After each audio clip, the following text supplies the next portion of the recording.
বছরে একবার রোজা রেখে, বছরে এক মাস রোজা রেখে মনে করলে ইবাদত শেষ, 5 ওয়াক্ত নামাজ পড়ে মনে করলে ইবাদত শেষ। আমি প্রশ্ন করি, 5 ওয়াক্ত নামাজের নামই যদি হয় ইবাদত, 5 ওয়াক্ত নামাজের নামই ইবাদত, এটাই যদি হয়, তাহলে 5 ওয়াক্ত নামাজ পড়তে সময় লাগে কত? উজু টুজু করে বড় জোর 1-1.5 ঘন্টা সময় লাগে 5 ওয়াক্ত নামাজ পড়তে।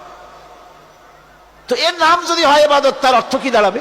অর্থ দাঁড়াবে আপনি 24 ঘন্টার ভিতরে 1 থেকে 1.5 ঘন্টার জন্য আল্লাহর গোলাম, বাকি 22 ঘন্টার জন্য শয়তানের গোলাম হতে কেউ রাজি আছেন? রোজার নামই যদি হয় শুধু ইবাদত, তাহলে তার অর্থ দাঁড়াবে বছরের ভিতরে একটা মাসের জন্য আপনি আল্লাহর গোলাম, আর 11 মাসের জন্য শয়তানের গোলাম হতে কেউ রাজি আছে? তাহলে বিষয়টা কি? বিষয়টা হচ্ছে নামাজ, রোজা, হজ, যাকাতি শুধুমাত্র ইবাদত নয়, আনুষ্ঠানিক ইবাদত তো বটেই, কম্পালসারি ইবাদত তো বটেই, কিন্তু শুধুমাত্র নামাজ, রোজা, হজ, যাকাত ইবাদত শুধুমাত্র নয়, এগুলি হচ্ছে ইবাদতের পার্ট, ইবাদতের অংশ। বরং জীবনের সব ক্ষেত্রে আল্লাহর হুকুমকে মানার নামই হচ্ছে।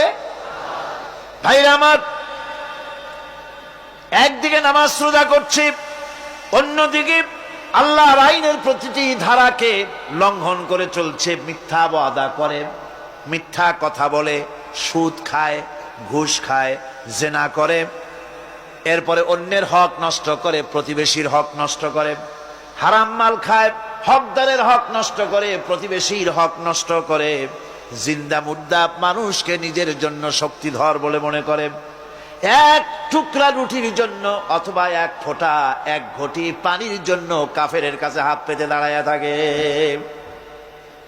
এই যদি অবস্থা হয়, এটাই যদি হয় ঈমান, আর এটার নামে যদি ইবাদত হয়, তাহলে এই পৃথিবীর মুসলমানের আজ লাঞ্ছিত কেন? আল্লাহর ওয়াদা কি মিথ্যা? নাউযুবিল্লাহি মিন যালিক।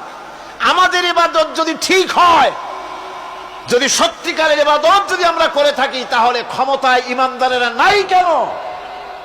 বিশ্ব জুড়ে মুসলমানেরা লাঞ্ছিত কেন? তাহলে বুঝতে হবে ইবাদতের মধ্যে বিরাট গরমিল করে ফেলেছি, ঠিক কিনা?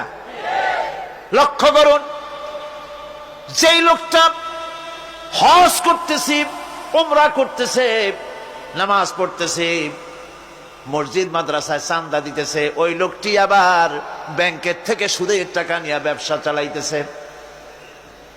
ব্যবসা ঠিক রাখার জন্য, ইনকাম ট্যাক্স ফাঁকি দেওয়ার জন্য ব্যবসায়ীরা 2 ধরনের 3 ধরনের খাতা মেনটেন করছে। কথা ঠিক কিনা?